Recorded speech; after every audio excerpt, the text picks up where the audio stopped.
जय राधा माधव जय कुंज बिहारी।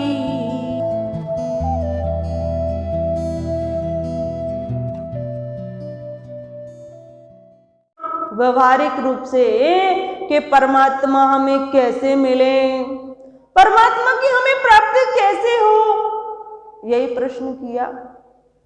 अब हम स्वतः विचार करें।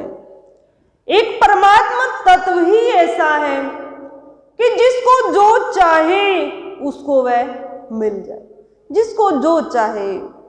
धन, वैभव, मान, प्रतिष्ठा, पद, योग्यता हम सबको चाहने मात्र से नहीं मिल सकती, और यदि मिलती भी है तो किसी को कम, किसी को ज्यादा। अपने भाग्य के अनुसार हमें धन, वैभव, मान, प्रतिष्ठा, आदर, सत्कार ये सब मिलता है।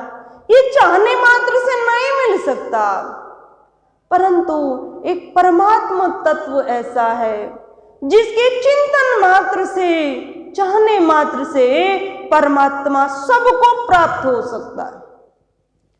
सब भगवान को प्राप्त कर सकते हैं। भगवान की प्राप्ति में हम सब योग्य हैं, कोई अनधिकारी नहीं है, सबको अधिकार है, क्योंकि हम उस परम पिता परमात्मा का ही अंश हैं।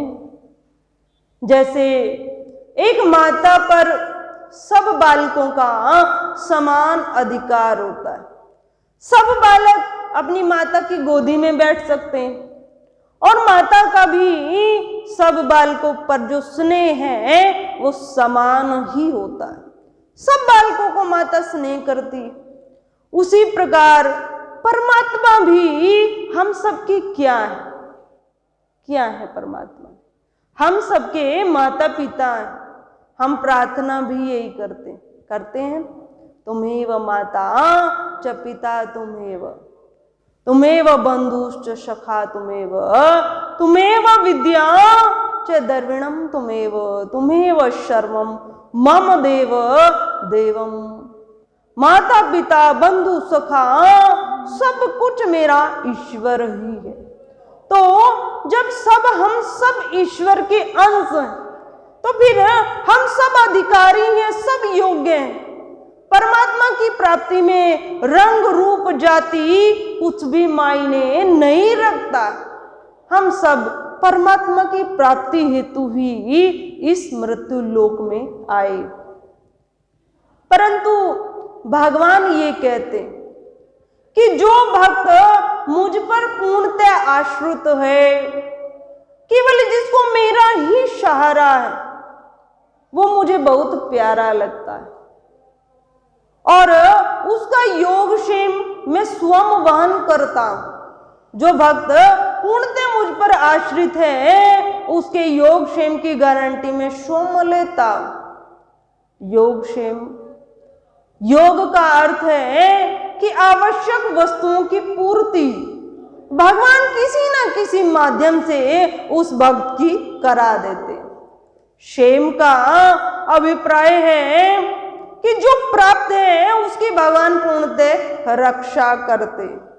तो ये गारंटी भगवान लेते कि जिसका कोई दूसरा सहारा नहीं, मुझे जो समर्पित हो गया है उसके योग क्षेम में स्वयं वहन करता हूं। ये भगवान ने गारंटी ली। और भगवान कहते हैं जैसे एक बालक की मां रक्षा करती, उस प्रकार मैं अपने उस भक्त की रक्षा करता हूं। गोस्वामी जी भी इस चीज को कहते हैं रामायण में। हम यदि विचार पूर्वक देखें तो भागवत गीता में और रामायण में कोई अंतर नहीं, केवल अर्थ का कुछ अंतर है, पर वही बात गोस्वामी जी ने कही है और वही बात भागवत गीता में कही गई, केवल समझ का अंतर है। गोस्वामी जी ने इसको कहा है, करऊं सदा तिनकी रखवारी जिमी बाल कहीं राखी महतारी। कि भगवान ने कहा है कि जिस प्रकार एक माता अपने बालक की रक्षा करती, नवजात शिशु की रक्षा करती है, उसके रोने से पहले उसके दूध का प्रबंध कर देती। उसी प्रकार भगवान हम सब की रक्षा करता है। जो भगवान को समर्पित है, भगवान उसकी व्यवस्था पहले ही कर देता है। भगवान ने इस चीज को कहा है। परंतु इस पृथ्वी लोक पर ऐसे सिद्ध महात्मा भी हुए जिन्होंने भगवान से कुछ नहीं मांगा, अपने जीवन काल में भगवान से किसी प्रकार की कोई कामना नहीं रखी, ने परमार्थिक कामना रखी और ने संसारिक कुछ वैभव या वस्तु मांगा, कुछ नहीं आज तक भगवान से प्रार्थना की। उनको मोक्ष की भी चाहना नहीं, मोक्ष की भी इच्छा नहीं, बस अनन्य भाव से भगवान के चिंतन में रहते। ऐसे ही एक सिद्ध संत भर्तृहरि जी महाराज हुए। भर्तृहरि जी महाराज पूर्णतः फक्कड़ संत थे। फक्कड़ संत का अभिप्राय है कि केवल भगवान की ही जो चर्चा करता है, भगवान पे पूर्णतः आश्रित है, जिसकी प्रत्येक क्रिया भगवान की प्रसन्नता हेतु ही होती है, उसे ही फक्कड़ संत कहते हैं। तो पूर्णतः फक्कड़ संत थे और उनका जीवन निर्वाह कैसे होता था कि कुछ घरों में केवल रोज जाते थे, जो भिक्षा प्राप्त हो गई केवल उसी से जीवन यापन करते थे। कुछ भी मिल गया, चाहे वे भोजन में सूखा आटा ही क्यों न हो, कुछ ही घरों में जाते थे। तो एक बार भर्तृहरि जी महाराज एक के घर में गए।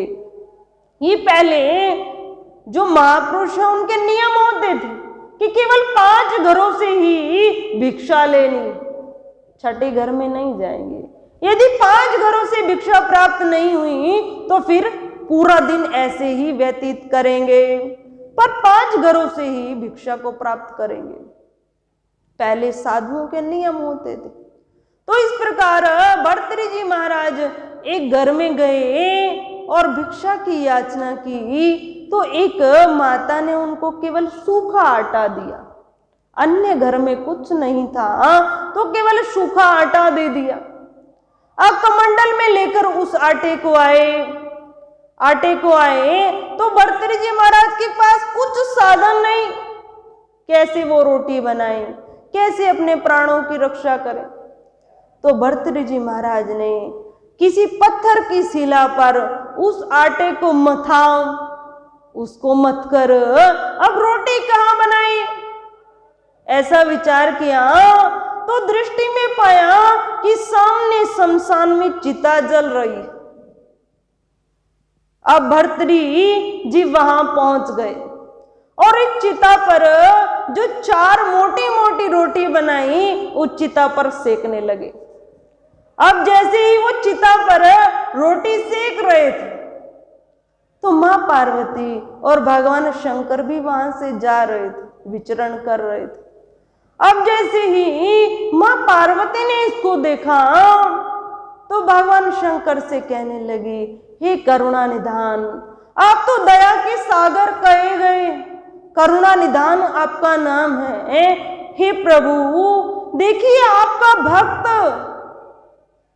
जो अनन्य भाव से केवल आपका चिंतन करता है, जिसके हृदय में केवल आपके प्रति प्रेम है, जो 8 पहर अर्थात 24 घंटे, 8 पहर जिसका मन केवल आप में लगा रहता है, ऐसा आपका अनन्य भक्त है। और उसके पास इतना भी व्यवस्था नहीं है कि वो कुछ आटा उसे प्राप्त हुआ वो भोजन बनाकर पाले। प्रभु कुछ तो उस पर कृपा कीजिए, कुछ तो दया उस पर कीजिए, आपका इतना बड़ा भक्त है। अब भगवान मुस्कुराए और कहा, देवी मैं इसको देना तो बहुत कुछ चाहता हूं, भर्तृहरि जी महाराज को मैं देना बहुत कुछ चाहता हूं, पर ये इतना फक्कड़ है कि लेता ही नहीं। मैंने बहुत बार इसको देने की कोशिश की पर ये लेता ही नहीं। ये इतना फक्कड़ महात्मा। अब माँ पार्वती को ये बात समझ नहीं आई। माँ पार्वती सामान्य स्त्री का रूप धारण कर संत के पास आ गई और संत के पास आकर कहने लगी कि आप ये रोटी जो चिता में सेक रहे हैं, आप एक संत हैं, चिता की सेकी हुई रोटी आप पाएंगे तो आप पवित्र हो जाएंगे, मैं आपकी व्यवस्था करती। तो महात्मा जी ने कहा, देवी मुझ पर कृपा कीजिए, मुझे आपका कुछ नहीं चाहिए, मैं कुछ लूंगा नहीं।